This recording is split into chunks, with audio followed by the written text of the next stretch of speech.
Hello friends, welcome to Rathi's kitchen. நான் உங்கள் எம்மா பேசுகிறேன். இன்றைக்கி நம்ம சேனலில் சிம்பிளான 10 நிமிஷத்தில் செய்யக்கூடிய ரயில்வே சட்னி எப்படி செய்கிறது தான் பார்க்க போகிறோம். ஃப்ரெண்ட்ஸ், இந்த சட்னியை 10 நிமிஷம் கூட ஆகாது நம்ம செய்கிறதுக்கு.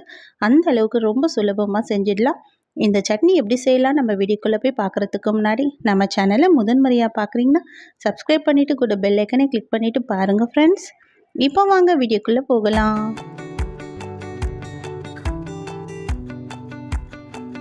ஃப்ரெண்ட்ஸ், இந்த சட்னி செய்கிறதுக்காக இப்போ நம்ம மிக்ஸி ஜார் எடுத்துக்கலாம்.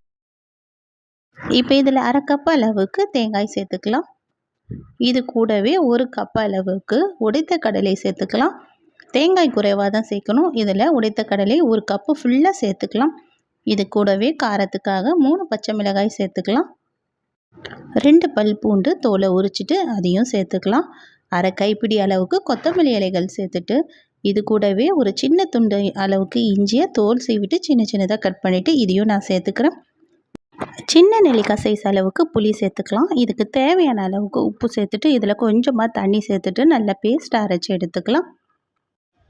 நம்ம அரைச்ச சட்னி இந்த அளவுக்கு நல்லா பேஸ்ட்டாக இருக்கணும். இப்போ நம்ம இதை தாளிக்கிறதுக்காக ஸ்டவ்வில் ஒரு கடாய் வச்சுக்கலாம். இந்த கடாய் கொஞ்சம் சூடானோடனே இதில் 1 டேபிள் ஸ்பூன் அளவுக்கு எண்ணெய் சேர்த்துக்கலாம். எண்ணெயும் சூடாகட்டும். சூடானதுக்கப்புறமா இதில் 1/2 ஸ்பூன் அளவுக்கு கடுகு சேர்த்துக்கலாம். கடுகு பொரிஞ்சு வர நேரத்திலே 1/4 ஸ்பூன் அளவுக்கு சீரகம் சேர்த்துடலாம். இது கூட ஒரு இனுக்கு கருவேப்பிலையும் சேர்த்துக்கலாம். இதெல்லாம் நல்லா பொரிஞ்சு வரட்டும். பொரிஞ்சு வந்தோடனே நம்ம ஸ்டவ் ஆஃப் பண்ணி விட்டுட்டு ஒரு வரமிளகாயை இது போல் கிள்ளி சேர்த்துக்கலாம். இப்போ நம்ம அரைச்சி வச்சுருந்த சட்னி எடுத்து ஒரு கிண்ணத்தில் மாற்றிடலாம். இது போல் திக்காக சட்னி இருக்குல்ல, இப்போ நம்ம இதை மிக்ஸி ஜார் அலசி 1 டம்ளர் அளவுக்கு தண்ணியை சேர்த்துக்கலாம். இந்த ரயில்வே சட்னி கொஞ்சம் தண்ணியாக தான் இருக்கும். அதனால் இந்த அளவுக்கு நல்ல தண்ணியாக நம்ம தாராளமாக இந்த சட்னியில் சேர்க்கலாம். சேர்த்துட்டு இதை நல்லா கலந்து விட்டுடலாம். இந்த அளவுக்கு நமக்கு கரண்டியில் ஒட்டுற அளவுக்கு திக்னஸ் இருந்தால் போதும் சட்னி.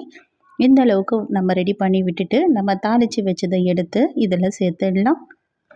அவ்வளோதான் ஃப்ரெண்ட்ஸ், சூப்பரான டேஸ்டியான ரயில்வே சட்னி நமக்கு ரெடி ஆகிடுச்சு. கண்டிப்பாக நீங்களும் வீட்டில் ட்ரை பண்ணி பாருங்கள். ஒரு சிம்பிளாகவும் டேஸ்டியாகவும் செய்யணுன்னா இந்த சட்னியை கண்டிப்பாக ட்ரை பண்ணி பாருங்கள். ட்ரை பண்ணி பார்த்துட்டு எப்படி இருக்குன்னு எனக்கு மறக்காமல் கமெண்ட் பண்ணுங்கள். இந்த வீடியோ பிடிச்சிருந்தால் லைக் பண்ணுங்கள். மறக்காமல் நம்ம ரதிஸ் கிச்சனை சப்ஸ்கிரைப் பண்ணிவிடுங்க. தேங்க்யூ.